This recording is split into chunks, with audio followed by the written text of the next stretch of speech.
Hello students, welcome back to my channel सहरीशन Ayush institute. आज मैं आपको इंग्लिश का चैप्टर 8 पढ़ाऊंगी, अ केस ऑफ सस्पिशन। ये वीडियो जो है मैं आपको पूरा हिंदी में समझाऊंगी, क्योंकि इंग्लिश में तो आपकी बुक में होगा, इंग्लिश में आपने पूरा पढ़ाई होगा, चाहे आपको किसी भी मीडियम के हो, चाहे एग्ज़ाम आप हिंदी में करते हो इंग्लिश में करते हो, लेकिन इंग्लिश का एग्ज़ाम तो आपको इंग्लिश में ही करना पड़ेगा।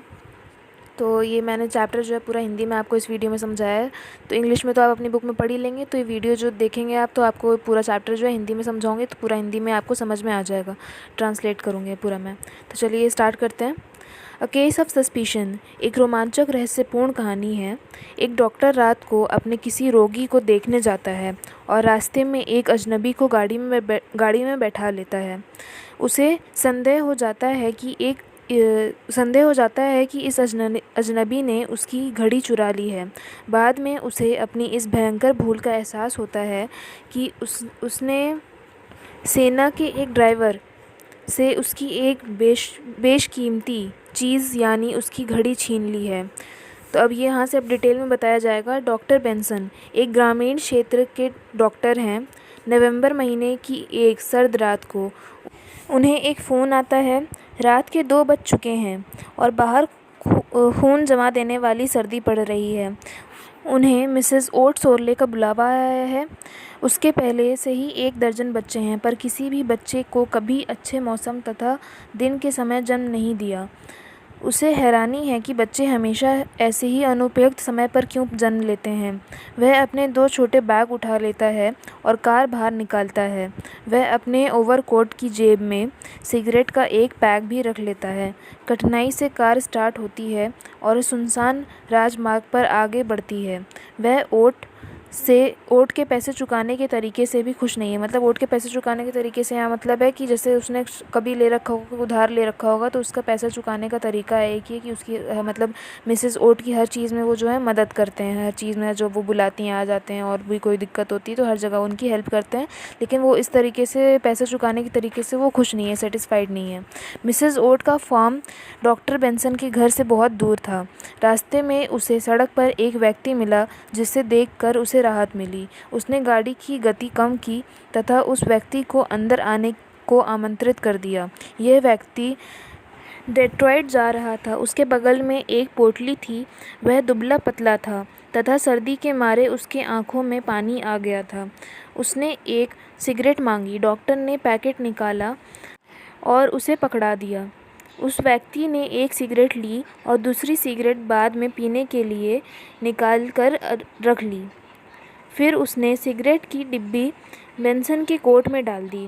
उस व्यक्ति ने बताया कि वह कार का मैकेनिक इवांस है।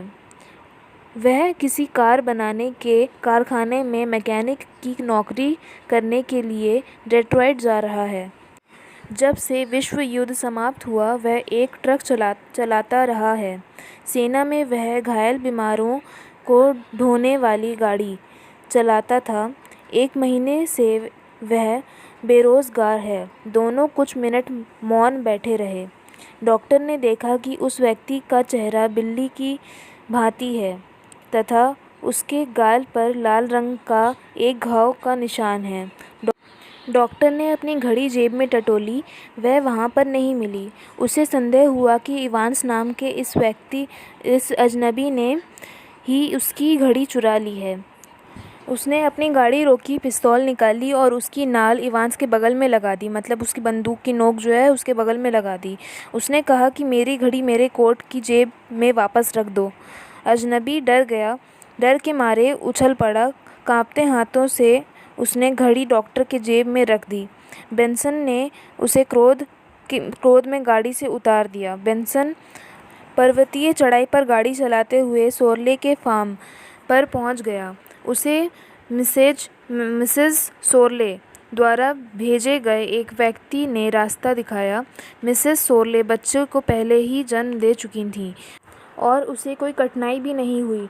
डॉक्टर बेंसन सिगरेट पीने के लिए बैठ गया।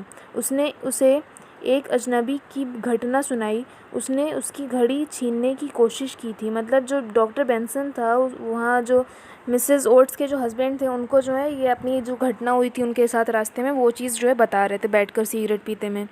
तो उसने उससे एक अजनबी की घटना सुनाई जिसने उसकी घड़ी छीनने की कोशिश की थी। मिस्टर ओट ऐसी रोमांचक कहानी सुनकर हंस दिया। मतलब मिस्टर ओट जो थे, उसके जो मिसेस ओट्स के जो हस्बैंड थे, वो जो ये कहानी सुनकर जो है हंसने लगे। उसे खुशी हुई कि डॉक्टर ने अपनी घड़ी वापस पा ली है ताकि बच्चे के जन्म के समय को घड़ी में देख सकें। बेंसन ने अपने जेब से घड़ी निकाली। इसे उन्होंने हैरत से देखा कि उसका ऊपरी हिस्सा टूटा हुआ था, पर उस पर कुछ खुदा भी था। डॉक्टर लैम्ब के करीब गया ताकि वह लिखा हुआ पढ़ सके। यह घड़ी इवांस को, जो एम्बुलेंस सेक्शन में था, 3 नवंबर की रात को इटली के युद्ध क्षेत्र में वीरता के प्रदर्शन के लिए भेंट स्वरूप दी गई थी। इवांस ने इन नर्सों की जान दुश्मनों से बचाई थी। मतलब क्या एक्चुअली में क्या हुआ कि जब उसने डॉक्टर बेंसन ने अपनी पॉकेट से जो है घड़ी निकाली, तो एक्चुअल में डॉक्टर बेंसन की नहीं थी, वो उसी इंसान की थी जिसको उन्होंने उस गाड़ी में बैठाया था। इवांस की घड़ी थी, जो कि वो सेना में था। और उसको वो जो है भेंट स्वरूप मिली हुई थी, मतलब गिफ्ट मिला हुआ था। मतलब कि एक तरह से इवांस को जो है इनाम मिला हुआ था कि इटली के युद्ध के क्षेत्र में वीरता के प्रदर्शन के लिए भेंट स्वरूप दी गई थी। ये लाइन लिखी है, ये मतलब जो है उसे इनाम मिला था, भेंट मिली थी उसको, जो कि वो जो है बेंसन ने उसके हाथ से छीन लिया था, चुरा लिया था अपनी घड़ी समझकर। तो उसको जो है बहुत गहरा आघात लगा जब उसे इस तथ्य की जानकारी हुई। मतलब उसको बहुत तेज़ झटका लगा कि अरे ये क्या कर दिया मैंने। उसका मन अफसोस और पश्चाताप से भर उठा, परंतु वह अब अपनी गलती का सुधार नहीं कर सकता था। वह अपनी घड़ी शायद अपने घर पर छोड़ आया था। तो मतलब कुल मिला के ये हुआ कि उसको ध्यान ये था कि उसने जो है अपनी घड़ी जो है अपने कोट के पॉकेट में डाली थी, लेकिन एक्चुअल में उसने नहीं डाली थी। और जब वो इवांस उसकी गाड़ी में आके बैठा और उसने सिगरेट जो है, सिगरेट का डब्बा था, वो उसकी पॉकेट में वापस डाला, तो उसे ऐसा लगा कि उसने मेरे पॉकेट से घड़ी निकाल लिया। और उसके बाद जो उसने उस शक्ल वगल देखी, तो उसके शक्ल पे चोट वगैरह लगी हुई थी, तो उससे भी उसको डाउट हुआ कि शायद ये चोट टाइप का, मतलब उस पर उसका ध्यान गया। और बाकी फिर उसको ऐसा लगा अचानक कि उसने जो है उसकी घड़ी ले लिया, लेकिन एक्चुअली में उसने नहीं लिया था। फिर उसने बंदूक निकाल के उसके साथ जो भी किया, उसके बाद उसको गाड़ी से निकाल दिया और उसकी घड़ी छीन लिया। फिर बाद में उसको ऐसा फिर पता चला कि एक्चुअल में उसकी घड़ी नहीं, वो इवांस की ही घड़ी थी। तो वो चीज़ अब वो सुधार नहीं सकता। तो मतलब एक तरह से यही एंड यही हुआ कि वो अपनी घड़ी तो घर में भूल आया था अपनी, और उसने इवांस की घड़ी ले लिया। तो उस चीज़ को लेकर उसे बहुत अफसोस है और वो अपनी गलती सुधार भी नहीं सकता। Thanks for watching my video students. मेरी वीडियो पसंद आई तो प्लीज़ लाइक करिएगा और मेरे चैनल को प्लीज़ सब्सक्राइब करिएगा और मेरी सारी वीडियोस शेयर भी करिएगा नए उसके और बच्चों को। और कुछ भी डाउट हो पूरे चैप्टर में तो आप मुझे कमेंट सेक्शन में पूछिएगा, मैं आपको ज़रूर हेल्प करूँगी। और मैंने भी NIUS से 3 साल पढ़ाई करी है और मैं NIUS टीच भी कर चुकी हूँ और बच्चों को। तो कुछ भी डाउट है NIUS से रिलेटेड आपको, तो वो भी आप, अगर आप न्यू स्टूडेंट्स हैं, आपको कुछ समझ में नहीं आ रहा, तो वो भी आप उस एग्ज़ाम से रिलेटेड या कुछ भी डाउट हो तो आप वो लोग कमेंट सेक्शन में पूछिएगा आप लोग, तो मैं आप लोग को हेल्प कर दूँगी। बाकी best of luck for your exams and thanks for watching.